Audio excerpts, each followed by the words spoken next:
Assalamualaikum warahmatullahi wabarakatuh. Terima kasih atas kehadiran ibu-ibu semua. Berjumpa lagi kita ya Bu. Ada bulan ini, bulan semalam kita sudah pertemuan dan ini jumpa lagi sama saya. Nggak jenuh ya Bu? Iya. Sebelum saya memulai, mari kita refreshing sejenak Bu. Ayo agak-agak di sport-sport dulu tangannya. Silahkan Bu, ayo tangan cut semua tangannya. Oke. Terus digerak-gerakkan biar rileks sambil senyum-senyum Bu. Terus tertawa terbahak-bahak. Oke ya Bu, sudah agak rileks sejenak. Baik, hari ini kita masuk pada materi, ada modul kesejahteraan sosial Bu, tentang disabilitas dan lansia. Hari ini kita akan bahas tentang lansianya Bu. Nah, saya mau tanya lah sama ibu semua. Di rumah ada siapa aja selain ibu, suami, dan anak? Ada enggak Bu orang tua yang tinggal sama ibu? Apa panggilannya? Iya, ada yang bilang panggil nenek, ada yang kakek. Oke. Lalu Bu, misalnya lah memang yang tinggal sama kita itu ada nenek, ada kakek ya Bu ya. Yang disebut lansia menurut ibu itu siapa? Nah, siapa Bu yang disebut lansia? Iya, betul, kakek atau nenek. Terus di mana Bu lansianya? Ya, di rumah. Keadaannya Bu? Iya, sehat Bu? Ya wajar Bu, sedikit-sedikit sakit, namanya sudah tua ya Bu ya. Nah, ini saya akan jelaskan pengertian lanjut usia. Menurut WHO Bu, menurut Organisasi Kesehatan Dunia itu namanya WHO Bu di PBB. Ada 4 golongan lansia Bu. Yang pertama, usia pertengahan itu 45-59 tahun. Nah, ibu-ibu yang sudah ada usianya 45-an ke atas, sudah ada nih ya, di antara kita yang 50-an, berarti sudah usia pertengahan Bu. Nah, sudah termasuk juga lansia, betul, tapi dia di usia pertengahan. Lanjut usia itu antara 60-74 tahun. Lanjut usia tua 75-90 tahun. Lanjut usia sangat tua di atas 90 tahun. Ada juga beberapa undang-undang yang menjelaskan tentang lansia seperti apa. Nah, saya mau tanya Bu, kalau tahun lalu hitungan komponen lansia kita di usia 60 tahun. Nah, kalau sekarang Bu, hitungan komponen di PKH untuk lansia adalah usia 70 tahun.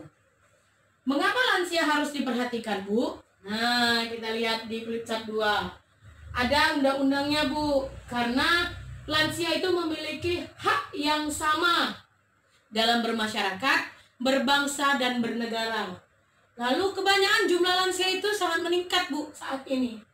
Nah, ini ada data-datanya ya Bu, tahun 2015 ada sekitar 16 juta lansia. Ada 2,8 yang terlantar dan ada 4,6 juta lansia yang potensial terlantar. Lalu lansia itu sering mengalami kekerasan Bu. Lansia juga adalah orang tua yang membesarkan kita Bu. Dan lansia itu kurang mendapat perhatian dari keluarganya. Lansia adalah potret kita di masa yang akan datang. Dan panti lansia itu terbatas Bu. Jadi panti jompo itu terbatas. Lanjut ke langkah selanjutnya, yaitu memahami lansia. Nah Bu, di sini ada 3 kondisi lansia Bu, baik secara biologi, psikosional, dan spiritual. Nah, saya akan bagi Ibu dalam 3 kelompok. Coba Ibu buka buku pintar di halaman 25 Bu. Di situ ada beberapa foto, buku, ya, kartu yang menunjukkan kondisi seorang lansia. Nah, ketika lansia itu sedih, apa yang dirasakannya Bu? Berarti psikosionalnya Bu. Ya, nanti saya akan jelaskan satu persatu di sini ya. Ketika dia sedang marah atau memerintah, itu psikosional juga. Ketika sedang ngomel, sama psikosional juga. Lalu ketika dia lupa jalan ke rumah Bu, kondisi fisik. Dan kondisi sosial ketika dia lupa beribadah Bu, maka itu spiritualnya Bu. Nah, sekarang saya akan menyuruh Ibu membagi-bagi dalam kartu itu, dibagi-bagi apakah ini psikosionalnya, apakah ini kondisi fisiknya, ataukah ini kondisi spiritualnya. Saya kasih waktu ya Bu untuk mengerjakannya. Sudah selesai ya Bu hasil diskusinya? Iya, adakah orang Adakah ibu-ibu yang ingin menyampaikan aspirasinya? Silakan. Iya. Iya, kita beri tepuk salut ya, Bu. Salut, salut. Salut, salut. Salut. Nah, setiap teman kita yang mau, Bu, dan berani untuk menyampaikan pendapatnya, hasil diskusinya, kita berikan tepuk salut ya, Bu. Oke. Nah, sisa saya akan lihat, Bu.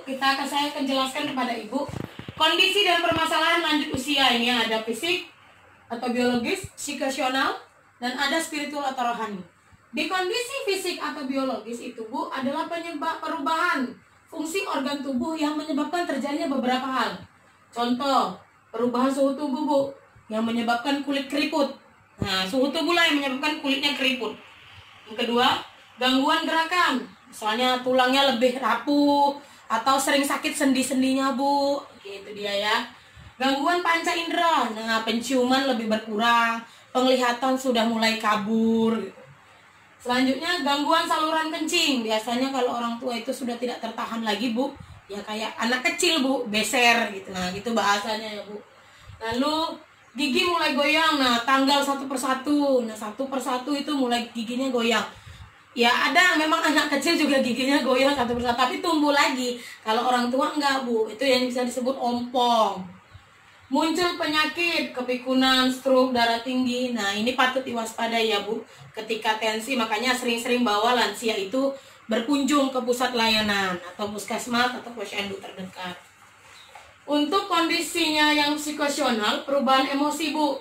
Muncul depresi. Nah, ini, Bu, ya. Muncul depresi atau emosi. Contoh, perubahan fisik dan fungsi anggota tubuh. Kesepian, takut penyakit, Bu. Nah, itu dia. Agresif, marah-marah ya, Bu. Biasanya kalau orang tua ini lebih mudah terpancing emosinya. Perubahan sikap dan perilaku, cenderung diam, lambat. Ya, namanya juga sudah tua, kita yang harus maklum. Murung dan melamun. Kadang karena dia diam, Bu, nggak punya kawan, lebih sering murung, melamun gitu. Berorientasi pada masa lampau. Hubungan dengan tetangga kurang baik, sering salah paham, Bu. Makanya kadang-kadang terlalu berperasaan, gitu dia. Baik, spiritual yang ketiga, jarang beribadah, menjadi nggak sabar, kurang bersyukur, berpikir negatif.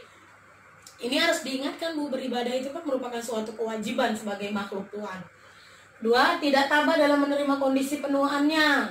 Misalnya harus memakai alat bantu, ketika dia susah berjalan harus pakai alat bantu. Itu biasanya orang tua nggak sabar, Bu. Gak mau lah aku pakai ini. Nah, biasanya seperti itu. Kurang mau berbagi dengan orang lain. Nah, lalu selalu menunjukkan super powernya dan menganggap diri selalu benar. Begitu orang tua biasa menganggap dirinya selalu benar dan selalu ucapnya, aku kan di luar makan asam garam. Nah, seperti itu.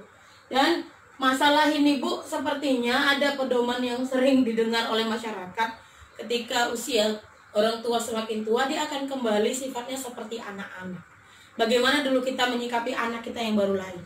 Banyak permintaan, cerewet, marah-marah, segala macam. Nah, menyikapinya seperti apa? Ya pelan-pelan kita harus paham bahwasanya kondisi orang tua kita ini memang sedang mengalami masa lansianya. Begitu ya, Bu, ya. Tiap lansia itu merupakan mengalami permasalahan yang sama, namun berbeda, Bu, cara penanganannya. Penanganan masalah itu disesuaikan dengan tipe lansia dan disesuaikan dengan kondisi secara fisik maupun psikisnya. Lalu, Bu, ada nggak lansia yang pernah mengalami kekerasan, Bu, di rumah-rumah Ibu atau di daerah sekitar tempat Ibu tinggal? Pasti ada ya, Bu, ya. Ada anak yang kadang-kadang nggak orang yang melakukan kekerasan tersebut, tapi orang yang dalam rumah sendiri. Kita aja kadang nggak sabar, mama ini tak apa aja. Nah, itu ya, Bu. Itu secara tidak langsung akan menyinggung perasaannya. Ketika kita saja dimarahi orang atau kita dibentak anak, kita akan terasa, Bu, sakit, dirasa kok dibentak anak gitu. Itu juga yang dirasakan oleh orang tua kita. Lalu kita lihat flip chart 6. Nah, ini dia. Oh, ini tadi ya, Bu, prinsip melayani lansia. Ini bisa dibaca ya, Bu, ya. Tidak memberikan stigma atau cap kepada lansia. Ini dia. Bagaimana cara menghadapi lansia yang sulit perilakunya?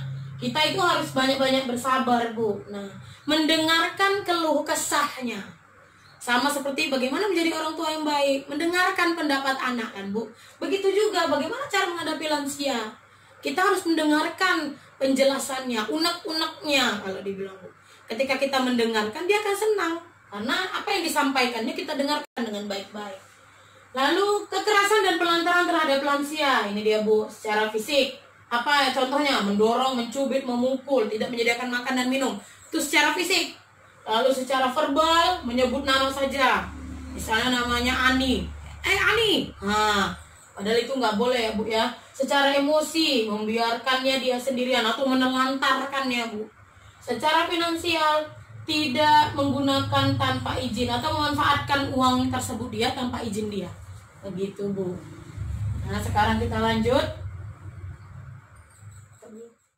Yang terikat tersebut adalah gambaran lansia yang sudah mengalami keterbatasan, yang kadang-kadang berada dalam situasi yang kurang nyaman karena hak-haknya dilanggar oleh orang-orang yang kurang menyadari keterbukaan dan keterbatasan serta kebutuhan lansia. Tindakan orang di sekitar lansia yang membiarkan lansia tidak terpenuhi hak-haknya sebagai manusia adalah penelantaran lansia. Dan jika lansia mengalami hal-hal yang merugikan dirinya, termasuk hal-hal yang membahayakan lansia, baik secara fisik maupun secara psikis ataupun sosial. Demikianlah pertemuan kita hari ini Bu. Lebih dan kurangnya saya mohon maaf. Ini bisa dipraktekkan jika ada orang tua kita di rumah Bu. Baik-baiklah dan lebih bersabarlah menghadapi orang tua kita. Karena menghadapi orang tua itu yang sudah lanjut usia sama dengan menghadapi anak kecil Bu. Jangan lupa buku pintarnya di bawah setiap pertemuan. Lebih dan kurangnya saya mohon izin. Wabillahi taufiq wal hidayah. Assalamualaikum warahmatullahi wabarakatuh.